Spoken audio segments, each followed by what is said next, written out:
शहर कायद से एक अहम स्टोरी है। कराची का इलाका है कोरंगी क्रीक। यहाँ पर एक हफ्ते से आग लगी थी और वो बदस्तूर अभी तक भड़क रही है। ज़िला इंतज़ामिया का ये मौक़िफ़ है कि इंतज़ामिया की जानिब से प्लॉट को बंद कर दिया गया, जबकि KMC और कैंटोनमेंट बोर्ड के फायर टेंडर्स मौके पर मौजूद हैं। इंतज़ामिया के मुताबिक आग बुझाने का अमल हफ्ते को ही रोक दिया गया था।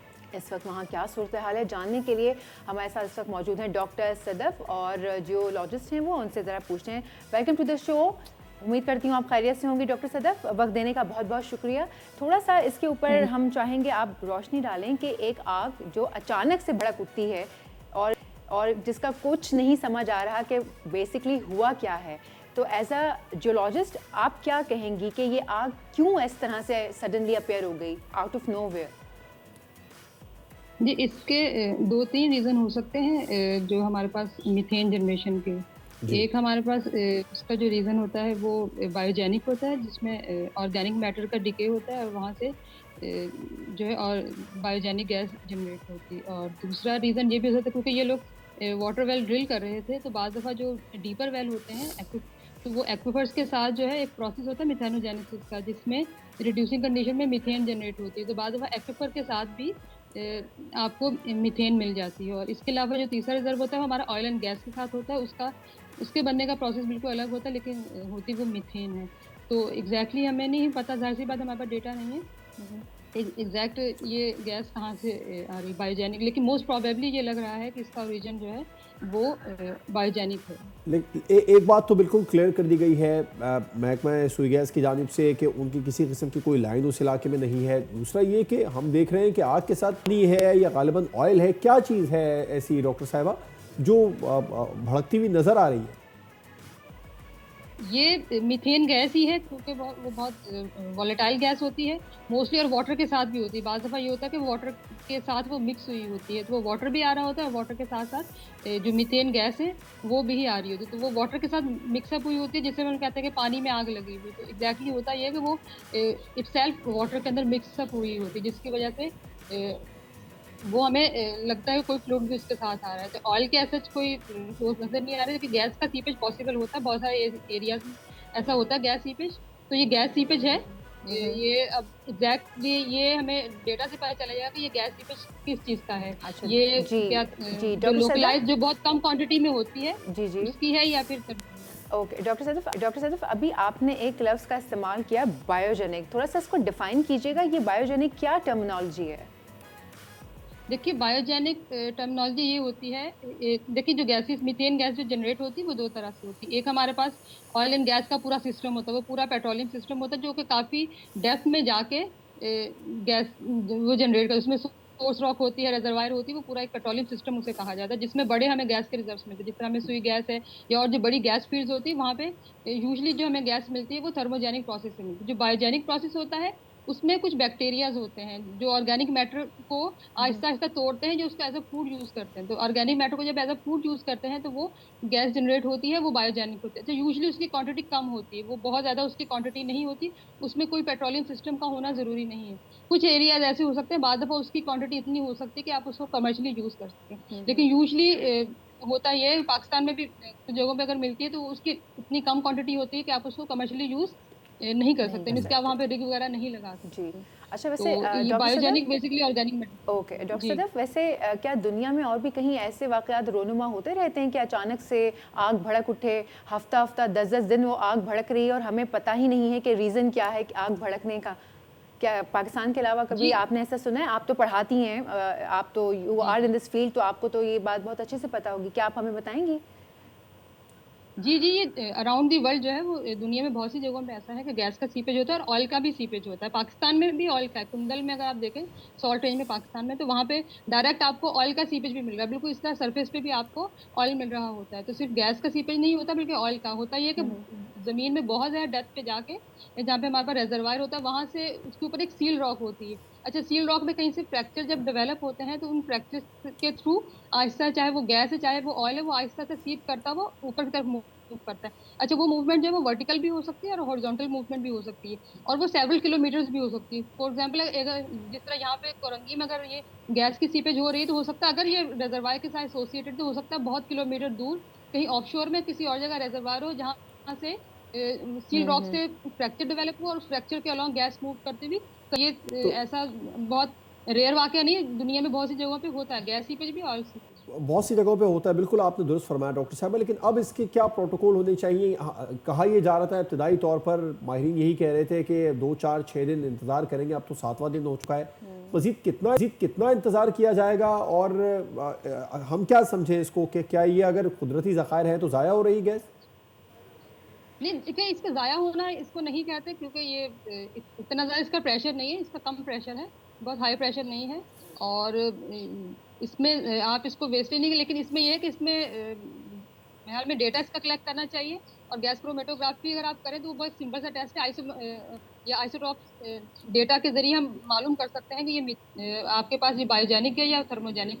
और दूसरी बात ये है कि जो बायोजेनिक गैस होती है उसकी जो कंपोजिशन होती है वो 99.9% मीथेन गैस ही होती है, इसकी CH4 होती है। जबकि हमारे पास जो थर्मोजेनिक गैस होती है जिसका ताल्लुक हमारे पास गैस के रिजर्व्स के साथ होता है, जो बहुत बड़े ज़खायर के साथ होता है, वो उसमें मिक्सचर होता है, उसमें मीथेन भी होती है, उसमें प्रोपेन भी होती है, ब्यूटेन भी होती है, वो मिक्सचर होता है। तो उन दोनों की कंपोजिशन में काफ़ी डिफरेंस होता है। तो उस कंपोजिशन के अगर हम गैस का एनालिसिस करें तो हम कंपोजिशन से पता चल जाएगा कि इसका ओरिजिन क्या है, कि थर्मोजेनिक है, बायोजेनिक। अच्छा, इसके लिए ये है कि अब इसको यहाँ से डेटा कलेक्ट किया जाना चाहिए, और यहाँ का खासतौर पे जो सेडिमेंट डेटा है, जो सॉइल डेटा है, वो कलेक्ट किया जाए तो वहाँ से भी हमें बहुत अच्छी इन्फॉर्मेशन मिल सकती है रेजरवायर के हवाले से। और इसके अलावा गैस की कंपोजिशन अगर हमें मालूम की जाए तो उससे हमें पता चल जाएगा कि ये किस किस्म की गैस है, तो फर्दर हम इस पे उस डेटा की रोशनी में हम फर्दर अच्छा, पे वैसे इन्वेस्टिगेट कर सकते हैं। जी डॉक्टर जी साहबा, वैसे एज अ लेमैन मैं आपसे एक सवाल कर रही हूँ कि 7 दिन हो गए हैं, तो क्या ऐसा मुमकिन होता है कि 7 8 दिन बस गैस जलती रहे, हम डाटा ही नहीं कलेक्ट कर सके अभी तक? डाटा कलेक्ट करना तो वो तो फर्स्ट 2 3 डेज़ में हो जाना चाहिए, मतलब 7 8 दिन क्या इतना मुश्किल काम होता है डाटा कलेक्ट करना? या आग को हमें बुझने का इंतज़ार करना है या कम होने का इंतज़ार करना है फिर हम डाटा कलेक्ट कर सकेंगे? अभी तक 7 8 दिन हो चुके हैं और आग जो है वो बराबर लगी हुई है, ना हम डाटा कलेक्ट कर सके हैं, ना हमें कोई रीज़न पता है। उल्टा सोशल मीडिया पर ये बातें जो हैं वो ज़ेर आम है इस वक्त कि नीचे से कोई गैस के ज़खायर जो हैं वो इस निकल तरह का आए कोई हैं। इम्कान है, कोई ज़ख़ीरा भी हो सकता है इसके पीछे?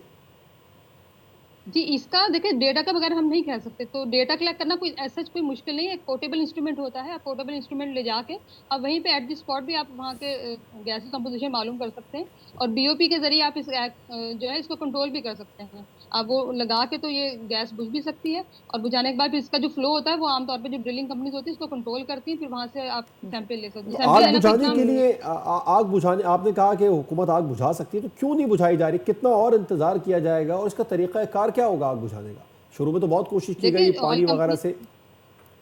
नहीं, पानी वगैरह से तो नहीं करी, क्योंकि ये सीपेज पूरा एक हफ्ता हो गया, तो इसका मतलब है कि ये सीपेज है और यहाँ पे गैस की क्वांटिटी ज्यादा है। तो इसके लिए यूजली जो ऑयल कंपनीज वगैरह होती हैं जब वो ड्रिलिंग कर रही होती हैं, तो वो BOP यूज करती हैं, तो वो उसके साथ वाल्व लगे होते हैं जिसमें वो गैस का प्रेशर या ऑयल का प्रेशर वो कंट्रोल भी करती हैं, और उसके बाद ये आग पूरी बुझ भी जाती है और वो सेफ भी होती है, ताकि किसी किस्म का कोई बड़ा हैजर्ड जो है वो जी ना हो सके। ओके। अच्छा डॉक्टर सदफ, वैसे 7 8 दिन किसी आग का इस तरह से लगे रहना, और आपने कहा कि वो पॉसिबिलिटीज़ हैं कि मीथेन गैस ही हो या चलें कोई और XYZ जी कुछ भी हो सकता है।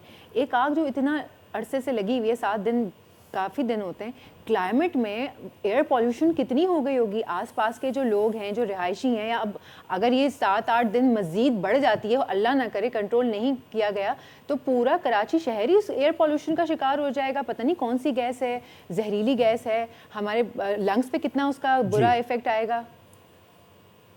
नहीं, वो ऐसे इतना बड़ा इशू नहीं, क्योंकि ये आग जल रही है ना, तो ये जब बर्न आउट हो जाती है तो वो रिलेटिवली सेफ है, क्योंकि बर्न आउट हो रही है। क्योंकि अच्छा अगर प्योर मीथेन आ रही है और वो पूरी अगर वो पूरी यहाँ पे एटमॉस्फेयर में फैल रही है, तो वो बहुत बड़ा जो है वो हैजार्ड क्रिएट कर सकती है। तो खाली मीथेन का जो है वो पूरे एरिया में फैलना बहुत ज्यादा खतरनाक है, बजाय इसके कि बर्न आउट हो जाए। बर्न आउट होती है तो वो CO2 होती है, और इसके अलावा ये ओपन एरिया है, तो इसमें ऐसा कोई ऐसा हैजार्ड नहीं। हाँ, कोई करीब से कोई और चीज आग पकड़ ले वो बात अलग है, लेकिन ये कंटिन्यूस प्रोसेस हो रहा है। इसको इसको आपको जो आपके पास ड्रिलिंग कंपनीज है वो ही इसको आके जो है ना वो उनको टैकल करना चाहिए और इसको हैंडल करना चाहिए, क्योंकि एक हफ्ता अच्छा खासा टाइम होता है। अब आपने देख लिया तो मेरे ख्याल में अब इनको फर्दर इस पे काम करना चाहिए। पहला के यहाँ से डेटा कलेक्ट करना चाहिए, और डेटा कलेक्ट करने के बाद इसको जो है ना ये ऑयल कंपनीज को डॉक्टर आके सदफ, डेटा कलेक्ट करने के लिए कोई प्रॉपर कोई टीम तश्कील देनी होती है? कोई बहुत बड़ा काम होता है जिसके लिए इतना टाइम लग रहा है हमें? नहीं नहीं, इतना ज्यादा नहीं होता। देखिए जियो केमिस्ट होते हैं, वो डेटा यहाँ से कलेक्ट करते हैं, सरफेस डेटा कलेक्ट किया जाता है, गैस का डेटा कलेक्ट किया जाता है, सेडिमेंट का डेटा कलेक्ट किया जाता है इनिशियली। जाहिर सी बात है, बिल्कुल इनिशियली हम बहुत बड़ा डेटा कलेक्ट नहीं करने जा रहे हैं, हम बहुत ही कम डेटा कलेक्ट करने, ताकि इनिशियली में पता चल सके कि इसका ओरिजिन क्या है। जब हमें वो रिजल्ट आ जाते हैं तो फिर आप एक लार्ज स्केल पे फिर आप काम करते हैं, जिसमें आप रिजर्व एस्टिमेशन भी करते हैं, आप वहाँ का जी सर्वे करते हैं पूरा। तो इनिशियली स्टेज पे हमें बहुत ज्यादा डेटा नहीं चाहिए, हमें सिर्फ मालूम करना है कि ये गैस का थर्मोजेनिक है या बायोजेनिक है। इनिशियली जी। हमें ये करना, तो वो इतना कोई मुश्किल काम नहीं है। तो डॉक्टर साहब भाई, इस आग को बुझाने का तरीक़ाकार क्या होगा अगर जाएगा, और ये फैसला कब तक किया जाएगा, आप क्या समझती हैं? फैसला करने के बाद में फिर तरीक़ाकार, पहले तो फायर ब्रिगेड और फायर टेंडर्स के लिए बड़ी कोशिश की गई है, क्या हेलीकॉप्टर्स वगैरह का इस्तेमाल किया जाएगा? नहीं नहीं, इसका तरीकाकार अलग होता है। वो जो ऑयल कंपनीज वाले होते हैं, उनके पास एक हैवी इंस्ट्रूमेंट होता है, एक बहुत बड़ी मशीन है जिसको बीओपी कहते हैं, ब्लो आउट प्रिवेंटर होते हैं, वो इसके ऊपर लगा देते हैं वेल के ऊपर।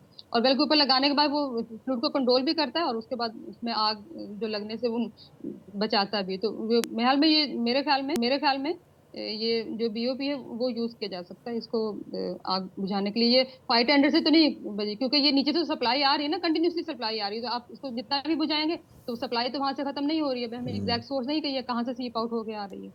तो मुझे नहीं लगता कि ये आप जो आम हमारे जो फायर टेंडर है वो इसको बुझा पाएंगे। इसका बिल्कुल एक ठीक। प्रॉपर तरीका होता है जो कि ऑयल कंपनीज वाले जो करते हैं। ठीक है, डॉक्टर सदफ जियोलॉजिस्ट मौजूद थी और बता रही थी कि एक प्रॉपर तरीक़ाकार होगा। सबसे पहले तो उसका सैंपल लेना चाहिए, टेस्ट करना चाहिए। जो आग इस वक्त लगी हुई है, 6 से 7 रोज़ बहुत ज़्यादा होते हैं, शुरू के 2 से 3 रोज़ काफ़ी थे, और सैंपल लेने के बाद में पता लगेगा कि ये आखिर है क्या। इस पर हमारे साथ मौजूद थी डॉक्टर सदफ, आपका बहुत बहुत शुक्रिया। सब्सक्राइब करें और बेल दबाएं ताकि कोई खबर रह न जाए।